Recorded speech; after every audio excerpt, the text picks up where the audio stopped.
Hi, my name is Haiti Salceda, and I'm the team lead for Group 59. We decided to research the ethical dilemma of pharmaceutical price gouging. I'd like to start by introducing the team. So first we have myself. I'm a sophomore majoring in finance, and I contributed to the legal aspect of the research. Next, we have McLean Jay. He's a junior majoring in marketing, and he researched the price differences in medicine. After that, we have Abu Bakr A. He's a sophomore majoring in MIS, and he researched the business side of pharmaceutical companies' operations. We have Fu P, and he's a sophomore majoring in supply chain management. He analyzed the analytics of business pharmaceutical companies. Next, we have Augustine B. He's a sophomore majoring in finance, and he researched the financial pharmaceutical statistics on profits and gains. Next, we have Jude E. She is a junior majoring in supply chain management, and she researched the pharmaceutical companies side of the topic. And lastly, we have Luis S. He's a junior majoring in business administration, and he analyzed the legal issues surrounding drug prices. In this presentation, we will be discussing how the high cost of drugs are affecting Americans, the drug price statistics, high cost prescription drugs, how people are forced to go to extreme lengths to obtain life-saving drugs, how the legal environment is affecting the price of pharmaceutical drugs. We will compare international healthcare systems versus US healthcare systems. We will discuss the type of profits that pharmaceutical companies make from this, and pharmaceutical companies' possible points of defense. And then finally, we will discuss the proposed solutions. So the high cost of drugs is affecting Americans. Overpriced insulin is causing people to ration, and this is especially detrimental because this can lead to diabetic ketoacidosis, which in some cases could also lead to death. Another thing that's happening is that many patients are abandoning their prescription drugs because they simply cannot afford to buy them. This in turn leads to many people trying to obtain the drugs illegally at a lower price, whether it be from the black market or traveling to another country. And in the aspect of the black market, it is extremely unsafe. The black market is not regulated. You can't be sure what exactly you are buying. On this slide, we have a graph, and this graph demonstrates the US spending on prescription drugs and how it has grown rapidly over the past decade, climbing from $783 per capita in 2007 to $1,025 in 2017. The Center for Medicare and Medicaid predicts that such spending will only continue to climb. I'll be talking about the drug price statistics. There have been many instances where big pharmaceutical companies have chosen to make high profits instead of providing cost-effective drugs to patients. And this mainly happens when pharmaceutical companies have no competition in the market to drive prices down. And as we all know, some of them are the sole manufacturer for these drugs. In this graph next to me, we can see that the rising costs for off-brand name prescription drugs have increased 12% every year for the past 5 years.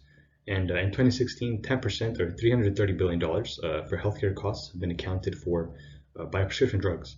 And this amount is about to be projected to double over the next couple of years. Another issue with price gouging is the high cost of prescription drugs. There are various drugs that are necessary for patients with health conditions, but most of them are overpriced. For example, Daraprim, which is a drug that is used to treat parasitic infections for people living with HIV/AIDS, has increased from $13.50 to $750 per pill by the company Torin Pharmaceuticals. And EpiPen, which is a medication that is used to treat severe allergic reactions, roughly costs about $350 per shot now. which is really expensive. And the company Mayan holds a monopoly over the market, so they can really charge any price they want, making it unaffordable to people in need. And insulin, which is a medication that is used to treat diabetes, which is one of the most expensive chronic diseases in America. And in 2016, we saw the average price per month rose about to $450, and will continue to rise if we don't get a new sets of rules and regulations that help consumers counteract the price increases from the pharmaceutical companies.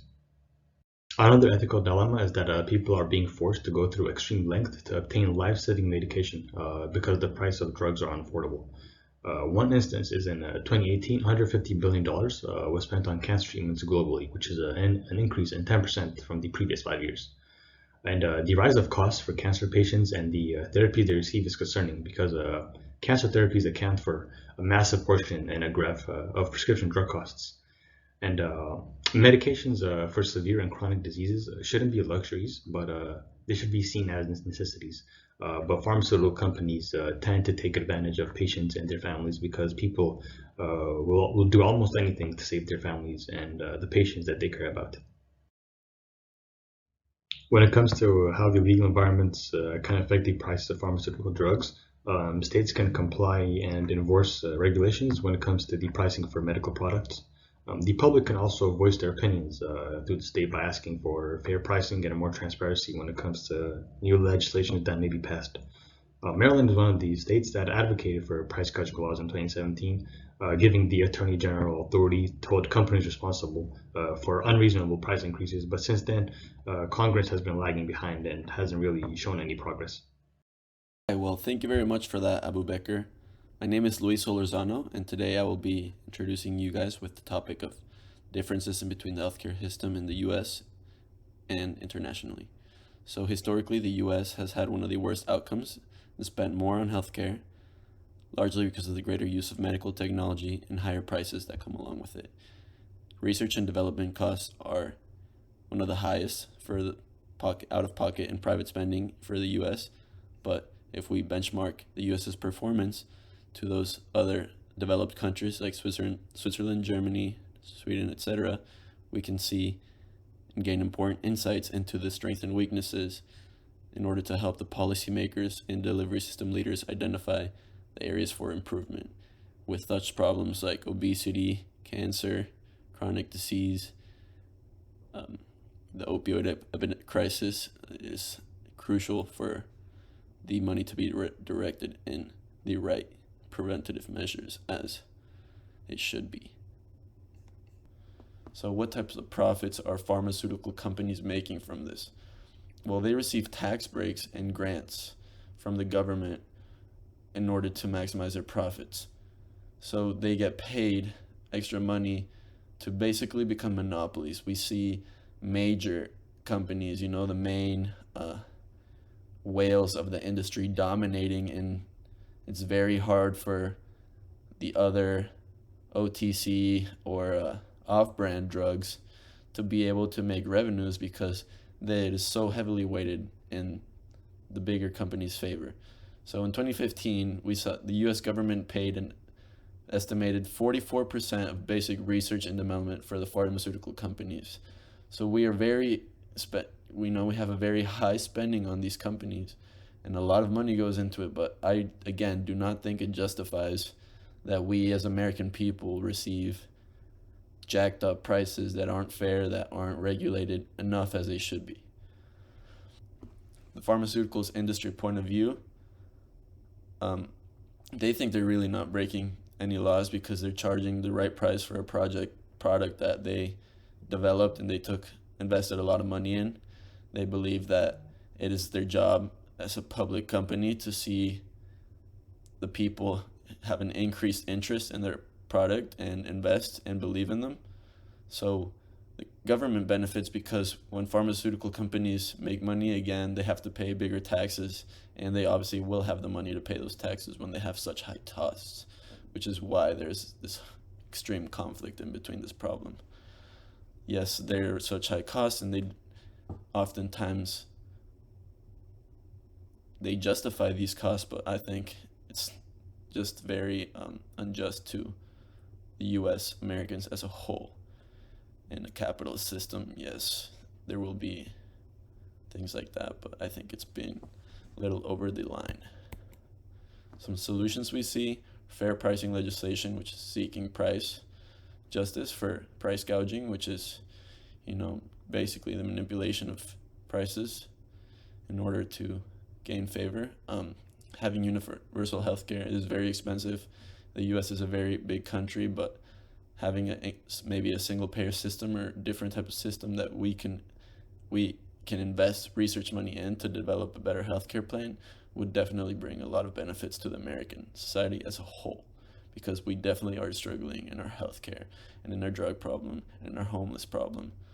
So if we can continue with transparency and union avoid throughout this problem, I think we can be able to develop a better Medicare, better plan to truly bring a change and to truly be able to benefit us Americans as a whole. Thank you very much.